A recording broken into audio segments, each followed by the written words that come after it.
Hello, this is Congressman Bob Dole. If Congress rejects the Iran agreement, as I am strongly urging my colleagues on both sides of the aisle to do, many people are wondering what happens next. And so for this week's Ask Bob video, I wanted to take a few minutes to discuss this very real possibility. This week's question is from Marilyn in Northbrook, and she asks, if we reject this agreement, what is your realistic plan for getting a better one? Marilyn, thank you so much for the question. Let me be clear. We can and must get a better agreement.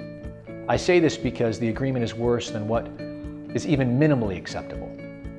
And these concerns have been bipartisan. According to Democratic Senator Robert Menendez, the deal does not end Iran's nuclear program, it preserves it. A nuclear-armed Iran is the greatest threat we have to our own national security. Unfortunately, this agreement won't block Iran's path to a nuclear weapon. Instead, it actually leaves Iran's nuclear infrastructure intact, and it amounts to a containment strategy. As I have long said, settling for only containing a nuclear Iran is a grave mistake that leaves the long-term safety and security of the United States and our allies vulnerable to nuclear blackmail. There is a way to get a better deal.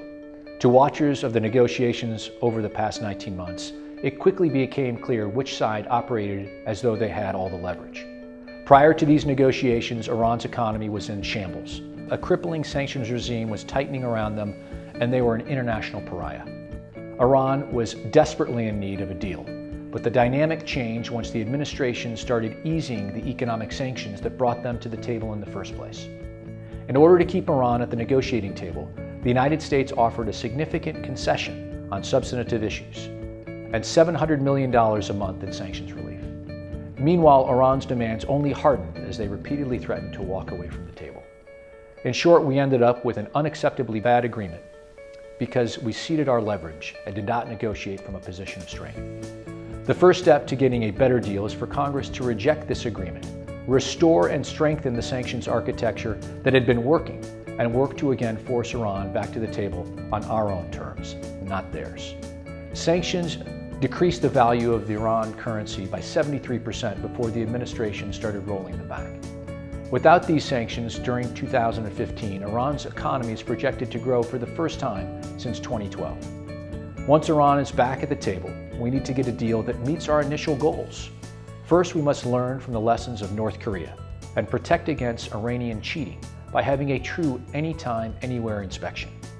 We need Iran's nuclear infrastructure to be completely dismantled.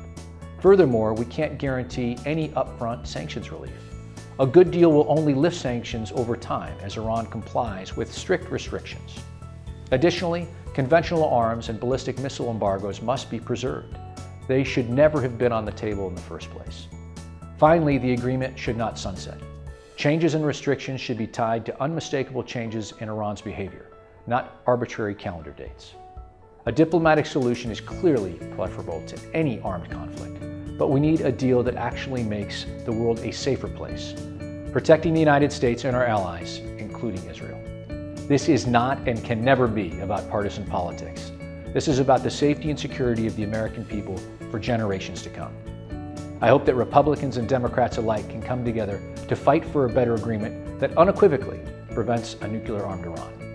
Marilyn, I hope this answers your question.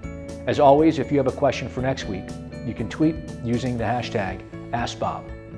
If you don't use Twitter, don't hesitate to send a question on my website at www.dole.house.gov/email. Thank you again for the opportunity to represent you in the United States Congress.